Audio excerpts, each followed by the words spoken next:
Chapter 1. The Perfect Thursday. Raymond Brinks had always believed that happiness wasn't a grand event. It was a series of small, steady moments stitched together like a well-made quilt. At 28, he had what he considered the essentials: a job that challenged him, a woman who loved him, and a future that looked bright enough to make him smile on his commute every morning. Thursday evenings were his favorite. The week was winding down, the office chatter about weekend plans had begun, and Ray could already taste the quiet comfort of home. He parked his sedan in the driveway, humming along to a classic rock station, and stepped out into the crisp air. The sky was painted in streaks of orange and pink, the kind of sunset that made you pause for a second before heading inside. He unlocked the door and was greeted by the familiar scent of vanilla candles and something faintly floral: Susan's touch. Their home wasn't extravagant, but it was theirs. 2 bedrooms, a cozy living room, and a kitchen that had seen more takeout containers than home-cooked meals lately. Ray shrugged off his jacket and heard laughter from the living room. Susan's voice, bright and animated, floated through the hallway. She was on the phone, and judging by the tone, it was either a story about a killer shoe sale or a drama involving someone's cousin twice removed. With Susan, the spectrum was wide. He peeked around the corner. She was curled up on the couch, phone pressed to her ear, eyes sparkling with excitement. Her free hand gestured wildly as if the person on the other end could see her enthusiasm. Ray chuckled softly to himself. Whatever it is, she's happy. That's enough for me. He decided not to interrupt and headed to the bedroom to change out of his work clothes. The tie came off first, always the tie. Then the crisp shirt, replaced by a worn gray t-shirt that had survived college and countless laundry cycles. Comfortable, familiar, like the life he'd built. When he returned, Susan was just hanging up. She turned toward him, her face glowing like someone who just won a prize. "Ray!" she exclaimed, bouncing slightly on the couch. "Guess what?" He grinned, leaning against the doorway. "Let me guess. You finally found a candle scent that beats vanilla." She rolled her eyes, laughing. "No, my best friend is getting married in a few months, and, wait for it, I'm the maid of honor." Ray's smile widened. "That's great, Sue. Really great. She must think the world of you." "She does," Susan said, her voice softening with pride. "We've been through everything together. High school, college, bad breakups, questionable haircuts." Ray chuckled. "Sounds like you've earned the title." Susan nodded vigorously. "It's going to be beautiful." She wants a small, intimate ceremony. Rustic theme. Lots of greenery, fairy lights. "Oh, it's going to be magical." Ray walked over and sat beside her, resting an arm on the back of the couch. "Sounds like you're going to be busy." "Busy? Try swamped," she said with a laugh. "There's so much to do: dress fittings, venue visits, planning the bridal shower. But it's exciting, you know?" Ray studied her face for a moment, the way her eyes danced when she talked about something she loved. He felt a flicker of warmth in his chest. This was Susan, his Susan. The woman he'd asked to marry him 5 months ago under a canopy of autumn leaves. They'd agreed not to rush, to savor the engagement, to plan a fall wedding that reflected them both. It was perfect, or at least it had been. "I'm happy for you," he said sincerely. "She's lucky to have you." Susan smiled, leaning her head on his shoulder. "And I'm lucky to have you." For a while, they sat in comfortable silence, the kind that comes from years of knowing each other's rhythms. Ray thought about how life had a way of surprising you, sometimes with good news, sometimes with curveballs. Tonight felt like the former. He kissed the top of her head and let the moment settle. Later, as he lay in bed scrolling through his phone, Ray couldn't help but think about how quickly things change. One phone call, and Susan's calendar was about to explode with wedding-related tasks. He didn't mind. He'd always admired her loyalty to her friends. Still, a tiny voice whispered in the back of his mind, "Where do I fit in all this?" He brushed it off. Tomorrow was Friday. The weekend was coming. Life was good. For now. Chapter 2. Empty spaces. The next few weeks unfolded like a slow-motion film. Quiet, muted, and oddly spacious. Susan's calendar became a battlefield of bridal duties: dress fittings, cake tastings, venue scouting. Ray's calendar, on the other hand, looked like a desert: just work, gym, and the occasional reminder to water the fern in the living room. At first, he didn't mind. He'd always been good at keeping himself occupied. Thursday nights turned into solo pizza nights, and he rediscovered the joy of binge-watching shows he'd sworn he hated. Reality dating shows? Trash, he'd told Susan once. Now he was 3 episodes deep into a season called Love on a Yacht and had strong opinions about who deserved the final rose. But silence has a way of amplifying thoughts, and Ray had plenty. One evening, he sat on the couch with a plate of reheated lasagna, staring at the muted TV screen. The apartment felt different, like someone had turned down the brightness. Susan's laughter wasn't echoing from the kitchen. Her perfume didn't linger in the hallway.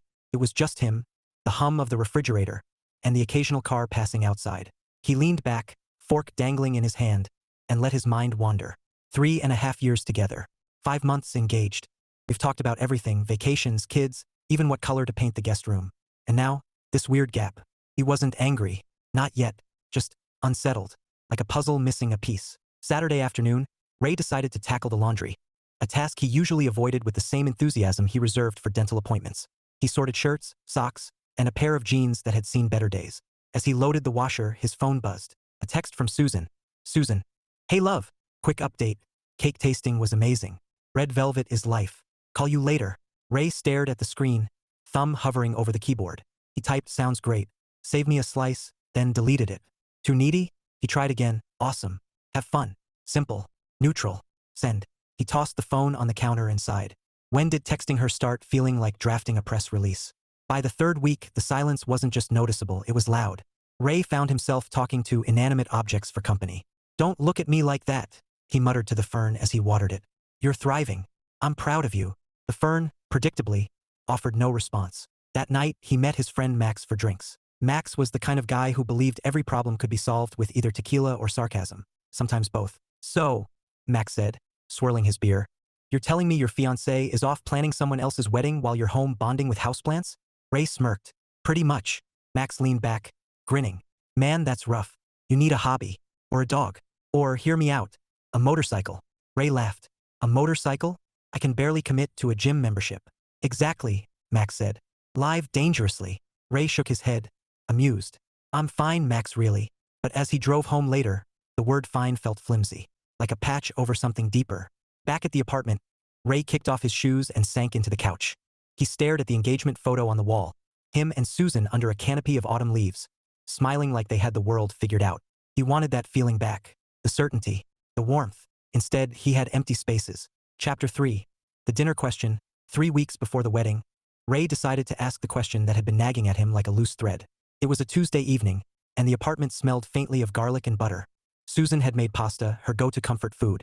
They sat across from each other at the small dining table, the soft glow of the pendant light casting warm shadows on the walls. Ray twirled his fork in silence for a moment, watching Susan scroll through her phone with a smile. She was probably looking at more wedding inspiration, rustic arches, mason jar centerpieces, all the things that made her eyes light up lately. He cleared his throat. So, what's the dress code for your friend's wedding? Susan looked up, blinking as if the question had come from nowhere. Oh, she hesitated, then set her phone down. It's going to be really small. Just close friends and family. Ray froze, fork suspended midair. Close friends and family, he repeated slowly, tasting the words like something bitter. Susan nodded, oblivious to the storm brewing across the table. Yeah, she wants it super intimate, like really personal. I think it's sweet.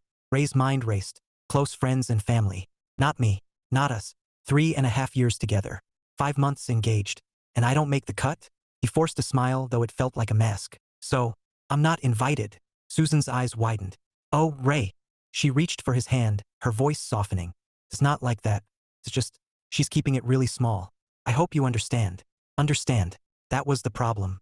He did understand. Perfectly. Ray stared at her, really stared, and for the first time since they met, he felt like he was looking at a stranger. Her lips kept moving, words spilling out about seating charts and floral arrangements, but they sounded distant, muffled, like someone talking underwater. Was I being excluded so she could do something she knew I'd be against? Was there another man? Was this her way of changing the dynamic?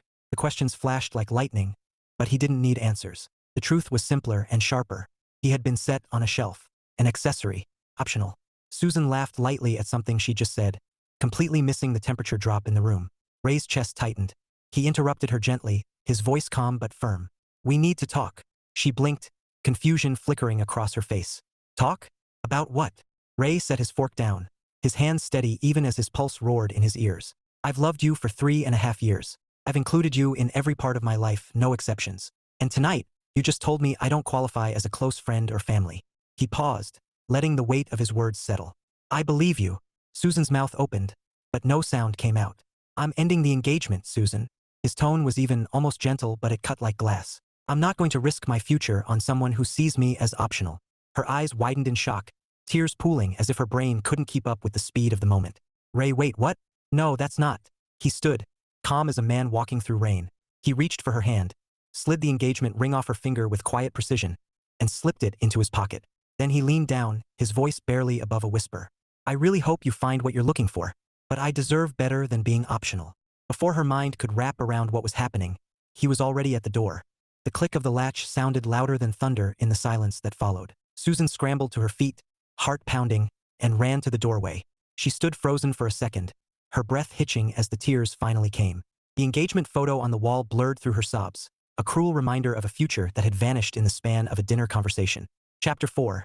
The break. Ray didn't slam the door. He didn't shout. He didn't throw accusations like grenades. That wasn't his style. His exit was quiet, too quiet. The kind of silence that leaves a ringing in your ears long after the sound fades. The hallway felt longer than usual as he walked toward the front door, each step deliberate, his shoes whispering against the hardwood. Behind him, Susan's voice cracked like fragile glass. Ray, wait, please, just stop for a second. He didn't turn around. His hand found the doorknob, cool and solid beneath his fingers. For a fleeting moment, he considered stopping, giving her the chance to explain, to patch the hole that had just ripped through the fabric of their life. But then he remembered her words, close friends and family, and the way she'd said it so casually, like he was a stranger renting space in her world. He opened the door. Ray! Her footsteps pounded behind him, frantic, desperate. Don't do this. It's not what you think. He stepped outside, the night air hitting him like a slap, sharp, cold, cleansing. His car sat in the driveway, a silent accomplice waiting to whisk him away. He walked toward it, his pulse steady even as his chest burned. Susan reached the doorway, clutching the frame like it was the only thing keeping her upright. Her voice broke into sobs. Please, just talk to me. I didn't mean. Ray stopped at the car, turned just enough to look at her. Her face was streaked with tears, her eyes wide with panic. For a second, the sight almost undid him. Almost. I've talked enough, he said softly, his voice carrying in the stillness. 3.5 years, Susan. 5 months engaged. And tonight, you made it clear where I stand. She shook her head violently, words tumbling out like shattered glass. No, that's not. Ray, you're everything to me. She wanted it small, and I didn't think. That's the problem, he said, his tone calm but edged with steel. You didn't think. He opened the car door, slid inside, and started the engine. The headlights flared to life, casting long shadows across the driveway. Susan stumbled forward, barefoot now, her voice raw. Ray, please, don't leave like this. He looked at her one last time, really looked, the woman he'd loved, the future he'd imagined. All of it standing there in a doorway, trembling under the weight of choices she didn't realize she'd made. I hope you find what you're looking for, he said quietly. But I deserve better than being optional. And then he drove away. Susan stood frozen, the taillights shrinking into the darkness until they vanished completely. The night swallowed the sound of the engine, leaving only silence, and the hollow ache in her chest. Her knees buckled, and she collapsed onto the cold hardwood just inside the door. The engagement photo on the wall blurred through her tears, mocking her with its perfect smiles and autumn leaves. She pressed her palms to her face, sobs tearing through her like a storm. For the first time in years, Susan Tyler felt truly alone. Chapter 5. The fallout. Ray didn't have a destination in mind when he pulled out of the driveway. He just drove, headlights carving through the dark, the hum of the engine filling the silence that had settled inside him like fog. His hands gripped the steering wheel loosely, knuckles pale against the leather. Every streetlight felt like an interrogation lamp, every red light a moment to question what the hell had just happened. He wasn't angry, not in the explosive, shouting sense. It was quieter than that. A deep, hollow ache that sat heavy in his chest. He replayed the dinner conversation in his head, each word like a pebble dropped into still water, rippling outward until the whole lake was disturbed. Close friends and family. I hope you understand. I do understand, he thought bitterly. Perfectly. The GPS on his dashboard chirped cheerfully, returning to home. Ray snorted. Not tonight, buddy. He jabbed the screen and canceled the route. The car felt too big, too empty, like a metal echo chamber for his thoughts. 20 minutes later, he found himself pulling into the parking lot of a 24-hour diner, the kind with flickering neon signs and a promise of bottomless coffee. He slid into a booth by the window, the vinyl seat squeaking under him. A waitress with tired eyes and a name tag that read Gloria approached, holding a pot of coffee like it was a lifeline. Coffee? She asked, voice flat but kind. Please, Ray said, managing a small smile. And pancakes. Big ones. Gloria nodded and shuffled away. Ray stared out the window, watching the rain start to drizzle against the glass. His reflection looked back at him. Rumpled t-shirt, tired eyes, a man who had just detonated his own life over a dinner conversation. He chuckled softly, the sound surprising even himself. 3.5 years, and I'm not even RSVP worthy, he muttered. The absurdity of it hit him like a punchline without a joke. The pancakes arrived, stacked high and glistening with syrup. Ray picked up his fork, then set it down. Appetite? Gone. He pushed the plate away and wrapped his hands around the coffee mug instead, letting the warmth seep into his fingers. His phone buzzed on the table. He didn't need to look to know who it was. Susan. The screen lit up with her name, then dimmed when he didn't touch it. A minute later, another buzz. A text this time. Susan, Ray, please. Can we talk? I didn't mean for it to sound that way. Call me. He stared at the message, thumb hovering over the screen. For a second, he imagined typing something, anything. But what was there to say? You didn't mean it? You didn't think? He locked the phone and shoved it back into his pocket. Meanwhile, across town, Susan was unraveling. She sat on the living room floor, knees pulled to her chest, phone clutched in her trembling hands. Her best friend's voice crackled through the speaker, sharp with disbelief. He left? Like, left. Susan wiped her eyes with the back of her hand. He took the ring, Jess. He just walked out. Oh my God, Jess whispered. What happened? Susan's voice broke. I told him about the wedding, that it's just close friends and family. I didn't think he'd take it like that. Jess was silent for a beat, then said gently, Susan, you've been so wrapped up in my wedding. Maybe you didn't see how that sounded. Susan's stomach twisted. I didn't mean it like that. He's everything to me. Then you need to tell him that, Jess said firmly, before it's too late. Susan nodded, tears streaming down her face. I'm trying. He won't answer. Back at the diner, Ray drained his coffee and signaled for the check. Gloria slid the bill across the table without a word, her eyes flicking to his untouched pancakes. Rough night? She asked softly. Ray managed a wry smile. You could say that. She gave him a sympathetic nod, the kind strangers give when they know better than to ask for details, and walked away. Ray left a generous tip, because kindness felt like something he could still control, and stepped back into the rain. The night air was cool against his skin, washing away the stale warmth of the diner. He slid into his car, started the engine, and sat there for a long moment, staring at the steering wheel. What now? The question hung in the air, heavy and unanswered. Chapter 6, The Couch Chronicles. Ray didn't go home that night. Home felt like a museum, quiet, cold, full of exhibits from a life that had just closed for renovations. Instead, he drove across town to Max's apartment, a place that smelled faintly of pizza and ambition, though neither had been seen there in weeks. Max opened the door wearing sweatpants and a t-shirt that said, "Trust me, I'm a professional gamer." His eyebrows shot up when he saw Ray standing there with a duffel bag and the expression of a man who just canceled his future. "Whoa," Max said, stepping aside. "You look like someone who just lost a custody battle with happiness. Come in." Ray managed a weak laugh and walked in. The apartment was exactly as he remembered. 2 mismatched couches, a coffee table littered with game controllers, and a TV that looked like it belonged in a sports bar. Max flopped onto one couch and gestured for Ray to take the other. "So," Max said, grabbing a soda from the table, "tell me everything, and don't leave out the dramatic pauses." Ray dropped his bag and sat down, elbows on his knees. "I ended the engagement." Max choked on his drink. "You what?" Ray sighed. "She told me I wasn't invited to her best friend's wedding. Said it was just close friends and family." Max blinked. "Wait, you've been together for what, 3 years? 3.5, Ray said flatly. "And engaged for 5 months. Max whistled low. "And you're not close enough? Man, that's wow. That's like being benched during the championship game because you're not sporty enough." Ray gave a humorless chuckle. "Pretty much." Max leaned back, shaking his head. "Okay, first of all, savage move walking out mid-pasta night. Second, you need a reset." Ray frowned. "A reset?" "Yeah," Max said, eyes lighting up like he'd just invented fire. "You've been living in engagement land for months. You need to reboot. Clear your head. Do something wild." Ray raised an eyebrow. "Wild like what?" Max grinned. "Road trip. Weekend getaway. Something spontaneous. No spreadsheets, no seating charts, no what color should the napkins be. Just you, me, and freedom." Ray stared at him. "Freedom sounds expensive." "Not if we split gas and stay somewhere cheap," Max said, already pulling out his phone. "Beach? Mountains? Vegas?" Ray groaned. "Vegas? I just ended an engagement, Max. The last thing I need is waking up married to a blackjack dealer named Destiny." Max smirked. "Fair point. Beach then. Sun, sand, and zero drama." Ray hesitated. The idea of leaving town even for a couple of days sounded tempting, like fresh air after weeks in a stuffy room. "I don't know." Max leaned forward, eyes gleaming. "Come on, man. You've been the responsible guy for years. Time to be the guy who eats pancakes at midnight and doesn't care if his socks match." Ray chuckled despite himself. "I already ate pancakes at midnight." "Exactly," Max said, slapping his knee.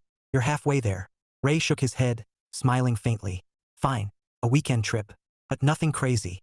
Max grinned like a man who just won the lottery. "Deal. Pack sunscreen. And maybe a swimsuit that doesn't scream corporate retreat." Ray laughed, the sound feeling strange and good in his chest. For the first time in days, the heaviness lifted just a little. Maybe Max was right. Maybe a reset was exactly what he needed. Chapter 7. The reset? Ray wasn't sure what felt stranger. The fact that he'd agreed to a spontaneous trip, or the fact that Max was singing along to a boy band playlist at full volume as they sped down the highway. "Tell me why," Max belted, dramatically pointing at Ray like they were in a music video. Ray groaned, adjusting his sunglasses. "Why did I agree to this?" "Because you love me," Max said, grinning. "And because you need this. Admit it, you haven't smiled this much in weeks." Ray smirked despite himself. "That's because you look ridiculous." Max was wearing a straw hat that looked like it had been stolen from a beachside souvenir shop and aviator sunglasses that screamed midlife crisis. Even though he was 30, the car smelled faintly of sunscreen and optimism.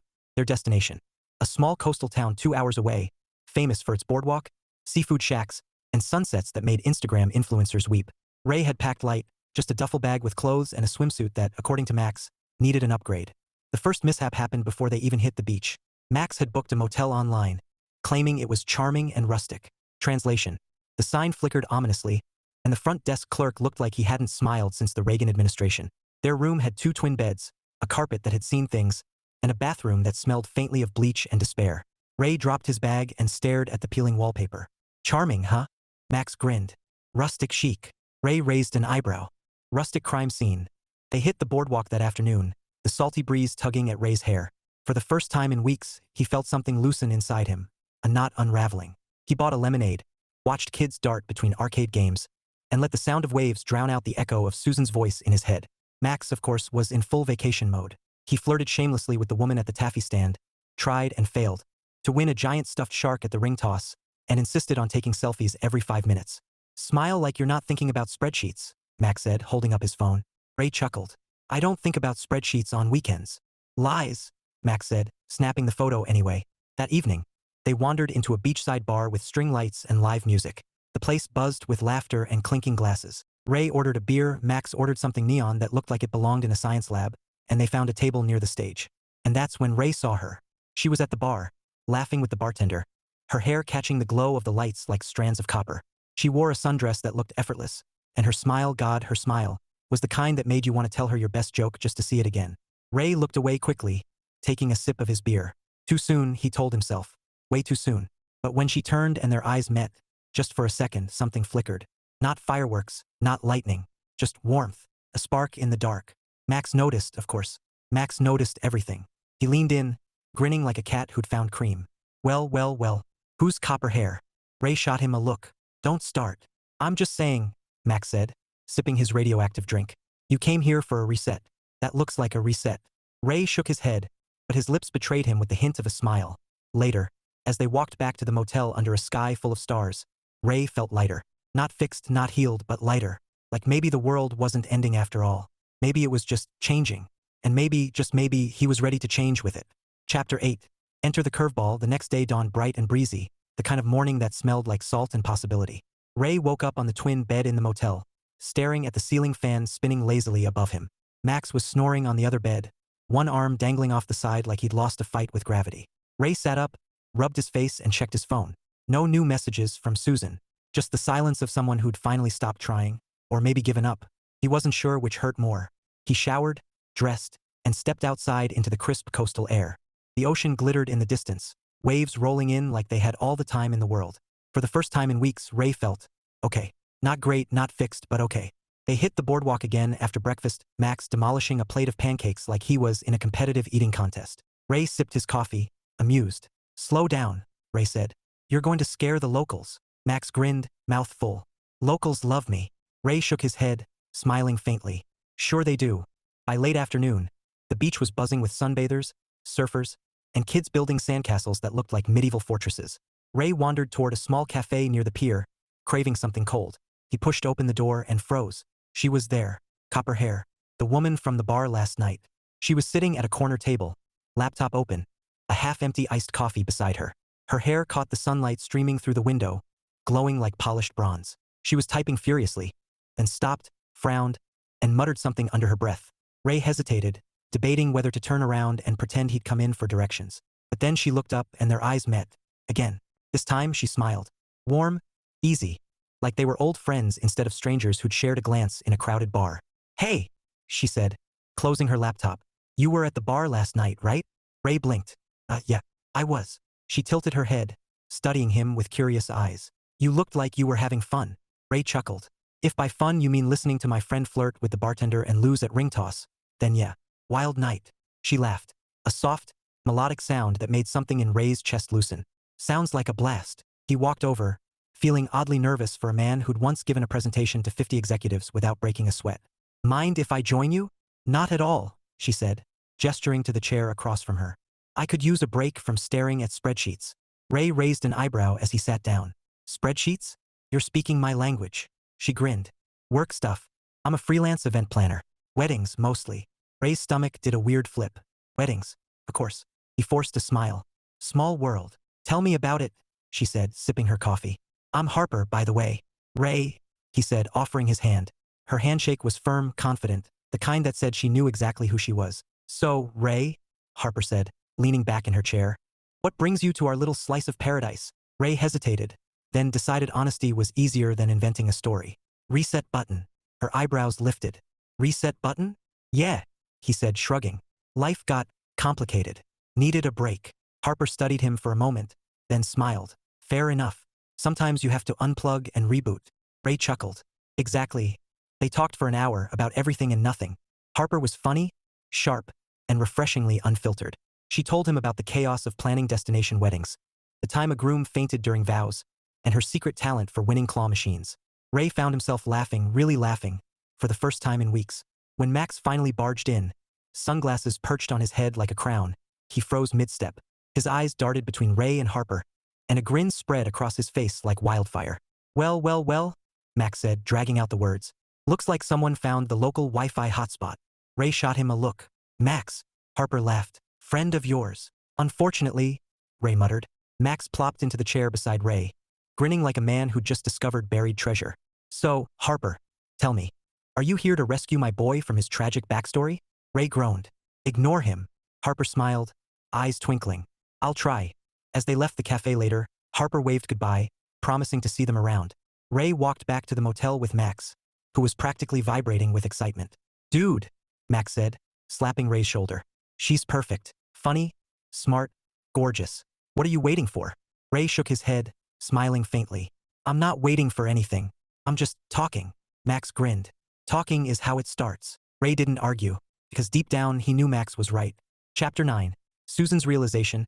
Susan Tyler had never known silence could feel so loud. The apartment was still, except for the faint hum of the refrigerator and the occasional creak of the floorboards. Sounds that had always been background noise but now felt like accusations. She sat on the couch, knees pulled to her chest, staring at the engagement photo on the wall. The smiles in that picture mocked her, frozen in a happiness that seemed impossible now. Her phone lay on the coffee table, screen dark. She'd stopped counting how many times she'd called Ray, how many texts she'd sent, how many voicemails she'd left, her voice cracking as she begged him to talk to her. Nothing. No response. She pressed her palms to her eyes, trying to stop the tears that kept coming in waves. How did this happen? How did one sentence, one stupid sentence, destroy everything? Jess's voice echoed in her head from their late-night call. Susan, you've been so wrapped up in my wedding. Maybe you didn't see how that sounded. Susan had snapped back at first, defensive, desperate. I didn't mean it like that. He knows I love him. But now, sitting alone in the apartment that suddenly felt too big, she realized Jess was right. She had been wrapped up, obsessed even. Every spare moment had gone to planning, organizing, making sure her best friend's wedding was perfect. And in the process, she'd made Ray feel like an afterthought. Optional. The word burned like acid. She thought back to the night he proposed, under a canopy of autumn leaves, his hands trembling just enough to make her heart ache. She remembered the way he looked at her, like she was the center of his universe. And she remembered promising herself she'd never take that for granted. And yet, she had. Susan stood abruptly, pacing the living room like a caged animal. She needed to fix this. She couldn't lose him, not after everything they'd built together. She grabbed her phone and typed another message, fingers flying. Susan, Ray, please. I'm sorry. I was thoughtless. You're not optional, you're everything. Please let me explain. Please come home. She hit send and stared at the screen, willing it to light up with his reply. Nothing. Just the mocking silence. Hours passed. Susan replayed every moment of the past few weeks. The empty dinners, the missed conversations, the way his eyes had looked across the table when she said those words. Cold. Final. Like a door slamming shut. She sank onto the couch, clutching a throw pillow like it could anchor her. Her mind spiraled through memories. Their first date, their first road trip, the night they stayed up until 3 a.m. talking about dreams and fears. She thought about the way he laughed when she burned toast, the way he kissed her forehead when she was stressed. And then she thought about the way he walked out, calm, certain, like a man who had already decided. The tears came harder this time, unstoppable. Susan curled into herself, whispering his name like a prayer. Ray, please. Across town, Ray's phone buzzed on the nightstand of a motel room. He glanced at the screen, saw her name, and felt the familiar ache in his chest. He didn't open the message. Not yet. Instead, he turned off the light and lay back, staring at the ceiling fan spinning lazily above him. Outside, the sound of waves drifted through the open window, a reminder that the world kept moving, even when hearts broke. Chapter 10. The Choice. Ray woke to the sound of gulls screeching outside the motel window and the faint smell of stale coffee drifting from the lobby. He lay still for a moment, staring at the ceiling fan spinning lazily above him, trying to ignore the weight pressing against his chest. His phone buzzed on the nightstand. Again. He reached for it, thumb hovering over the screen. Susan. Another message. He didn't need to open it to know what it said. Apologies, explanations, pleas for him to come home. He'd read enough of them last night to recognize the rhythm. Ray unlocked the phone anyway. Susan, Ray, please.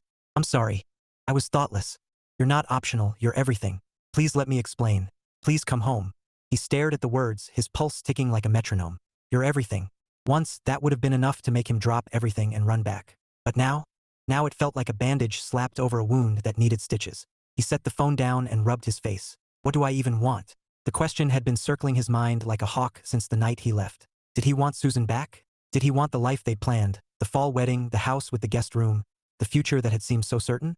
Or did he want something else, something new, something that didn't feel like being benched during someone else's championship game? The bathroom door creaked open, and Max emerged in a cloud of steam, wearing a towel and grinning like a man who just solved world peace. Morning, Heartbreak Hotel, Max said cheerfully. How's the existential crisis? Ray groaned. Alive and well. Max plopped onto the edge of Ray's bed, ignoring the fact that he was dripping water onto the sheets. So what's the plan? You gonna text her back? Or are we moving to phase 2 of Operation Reset? Ray frowned. Phase 2. Max grinned. Jet skis. Ray stared at him. Jet skis. Nothing says, I'm reclaiming my life, like a man on a jet ski, Max declared. Trust me, it's science.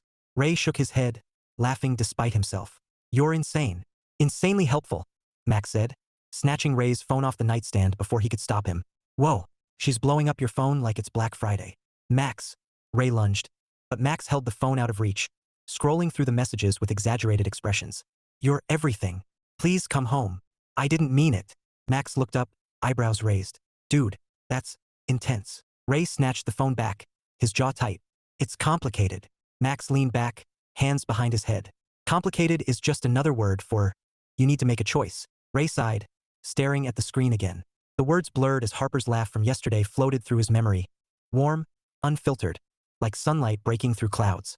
He thought about how easy it had felt, sitting across from her, talking about nothing and everything. No pressure, no expectations, just connection. And then he thought about Susan, about the years they'd shared, the plans they'd made, the love that had been real, still was maybe. But love wasn't enough if it came with blind spots big enough to swallow trust whole. Ray stood abruptly, shoving the phone into his pocket. I need air. Max grinned. Air or jet skis? Ray shot him a look. Air. He walked down to the beach, the sand cool under his feet, the ocean stretching out like an endless question. The waves crashed softly, rhythmic and patient, as if reminding him that life moved forward, whether he was ready or not. Ray stared at the horizon, the wind tugging at his hair, and felt the weight of the choice pressing down on him. Old love or new spark, familiar or unknown, safety or freedom. He didn't have the answer yet, but he knew one thing for sure: whatever he chose, it had to be for him. Not for guilt, not for obligation, not for fear of being alone. For him. Chapter 11. The closure. Ray didn't plan the meeting. It just happened. He was sitting at a cafe near the boardwalk, nursing a black coffee and scrolling through emails he wasn't really reading, when his phone buzzed again. Another message from Susan. But this one was different. Susan, I'm in town. Please, Ray. Just one conversation. If you still want to walk away after that, I'll let you go. Ray stared at the screen, his pulse ticking like a clock in a quiet room. She was here. She'd come all this way. For him. He could have ignored it. He could have turned off his phone, walked down to the beach, and let the tide wash away the weight of everything. But something inside him, maybe the part that still remembered autumn leaves and promises, said he owed her this. One conversation. They met at a quiet spot on the pier, away from the crowds and the laughter. The ocean stretched out behind them, endless and indifferent, as if reminding them that life was bigger than their heartbreak. Susan was already there when Ray arrived, standing by the railing with her hair whipping in the wind. She turned as he approached, and for a moment, neither of them spoke. The silence was heavy, but not hostile, just full of things unsaid. "Hi," she said finally, her voice soft, tentative. "Hi," Ray replied, stopping a few feet away. Susan's eyes searched his face like she was trying to memorize it. "Thank you for coming." Ray nodded. "You said you wanted to talk." She took a shaky breath. "I was thoughtless, Ray. I got so wrapped up in Jess's wedding that I didn't see what I was doing to us. To you. When I said, close friends and family, I didn't mean you weren't. God, you're everything to me." Ray listened, hands in his pockets, the wind tugging at his shirt. "I believe you," he said quietly. "But that's not the point." Susan blinked, tears pooling in her eyes. "Then what is?" Ray stepped closer, his voice calm but steady. "The point is, I shouldn't have to remind you where I stand. I shouldn't have to fight for a place in your life after 3.5 years. That night at dinner, it wasn't just about the wedding. It was about what it showed me." Susan's lips trembled. "That I failed you." Ray shook his head. "That maybe we're not the same people we were when we started. And that's okay. But I can't build a future on feeling optional." Her tears spilled over now, streaking down her cheeks. "I love you, Ray. I still do." Ray's chest tightened. "I love you too," he admitted, the words tasting bittersweet. "But love isn't enough if it comes with blind spots big enough to lose each other in." Susan let out a broken laugh, wiping her eyes. "You always were good with words." Ray smiled faintly. "Not good enough to fix this." They stood there for a long moment, the sound of waves filling the silence. Finally, Ray reached out and took her hand. Not to hold it, but to squeeze it gently, like a goodbye that didn't need words. "I hope you find what you're looking for," he said softly. "Really?" Susan nodded, her shoulders shaking as she whispered, "You too." Ray turned and walked away, the pier stretching out behind him like a bridge to another life. He didn't look back. Not because he didn't care, but because he cared too much, and knew this was the only way forward. Chapter 12. New Beginnings. Ray walked away from the pier with the weight of goodbye still clinging to his shoulders like damp clothes. The conversation with Susan had been honest, raw, and final. No shouting, no drama. Just two people acknowledging that love alone wasn't enough to bridge the gap that had grown between them. He didn't feel triumphant. He didn't feel broken either, just lighter, like someone had opened a window in a stuffy room and let the air in. The boardwalk was alive with its usual chaos, kids darting between food stalls, couples strolling hand in hand, the smell of fried dough and saltwater mingling in the breeze. Ray wandered aimlessly, letting the rhythm of the crowd pull him forward. And then he saw her, Harper. She was standing near the arcade, laughing as she tried to coax a stuffed octopus out of a claw machine. Her hair caught the sunlight like copper wire, and her smile, God, that smile, was the kind that made you want to tell her your best joke just to see it again. Ray hesitated for a beat, then walked over, hands shoved in his pockets. "You know," he said, his voice carrying just enough humor, "I think that machine's rigged." Harper turned, her eyes lighting up when she saw him. "Ray, hey." She gestured to the claw machine with mock indignation. "This thing is a scam. I've spent $5 and all I've got is emotional damage." Ray chuckled. "Sounds like my last relationship." Her smile softened, and for a moment, her eyes held his. Not prying, not pitying, just understanding. "Rough day." Ray shrugged. "Rough couple of weeks." Harper tilted her head, studying him. "You look like someone who could use a win. Want to give it a shot?" Ray smirked. "Prepare to be amazed." He slid $1 into the machine, gripping the joystick like a man on a mission. The claw descended, wobbled, and, miraculously, snagged the octopus. Harper gasped dramatically as the claw dropped the prize into the chute. "No way!" she laughed, clapping her hands. "You're officially my hero." Ray retrieved the octopus and handed it to her with a grin. "For you. A consolation prize for emotional damage." Harper hugged the plush toy to her chest, her smile bright. "You're good at this." Ray shrugged. "I have hidden talents. Like rescuing strangers from claw machine despair?" she teased. "And making decent coffee," he said. "But that's a story for another day." They ended up walking along the boardwalk, Harper sipping a lemonade while Ray carried a paper tray of fries they shared between laughs. Conversation flowed easily, about music, travel, the absurdity of wedding hashtags. Harper was funny, sharp, and refreshingly unfiltered. No pressure, no expectations, just connection. For the first time in weeks, Ray felt something shift inside him. Not a lightning bolt, not fireworks. Just warmth, a spark. The kind that made you think maybe, just maybe, the world wasn't ending after all. Later, as the sun dipped below the horizon and the sky blushed pink and gold, Harper turned to him, her eyes catching the last light. "So, Ray," she said, smiling, "what's next for you?" Ray looked out at the ocean, then back at her. And for the first time in a long time, he didn't feel the weight of that question. He felt possibility. "I'm figuring that out," he said honestly. "But this feels like a good start." Harper smiled, and in that moment, Ray knew he wasn't looking back. Chapter 13. Optional no more? Ray sat on the boardwalk bench, watching the ocean roll in under a sky painted in shades of lavender and gold. The salty breeze tugged at his hair, and the sound of waves blended with laughter from the nearby arcade. Harper was beside him, sipping a lemonade, her copper hair catching the last light like a halo. It had been a week since the pier conversation with Susan, a week since he'd closed one chapter and unknowingly opened another. He wasn't rushing anything. He wasn't making promises or planning futures. He was just living, breathing, choosing himself first. And it felt good. Harper nudged him with her shoulder. You look like a man deep in thought. Ray smiled faintly, just thinking about how much can change in a month. Change is good, she said, her voice warm. Keeps life interesting. Ray chuckled. Interesting is one word for it. She grinned. So, tell me, what's the dress code for this new chapter of your life? Ray laughed, the sound rolling out like a wave. Definitely not close friends and family only. Harper laughed with him, her eyes sparkling. Good answer. They sat in comfortable silence for a while, watching the sun sink into the horizon. Ray felt the weight of the past lift, piece by piece, replaced by something lighter, something that felt like possibility. He thought about the man he'd been, the one who measured happiness in plans and timelines, who believed love was enough to keep everything steady. And he thought about the man he was becoming, the one who understood that love mattered, but so did respect and choice and knowing your own worth. Optional? No, never again. Ray stood, offering Harper his hand. Come on, he said, smiling. Let's see if we can win another octopus. She laughed, slipping her hand into his. You're on. As they walked toward the arcade, the boardwalk lights flickered on, casting a glow that felt like the start of something new, something bright, something his. And for the first time in a long time, Ray didn't just feel okay. He felt ready.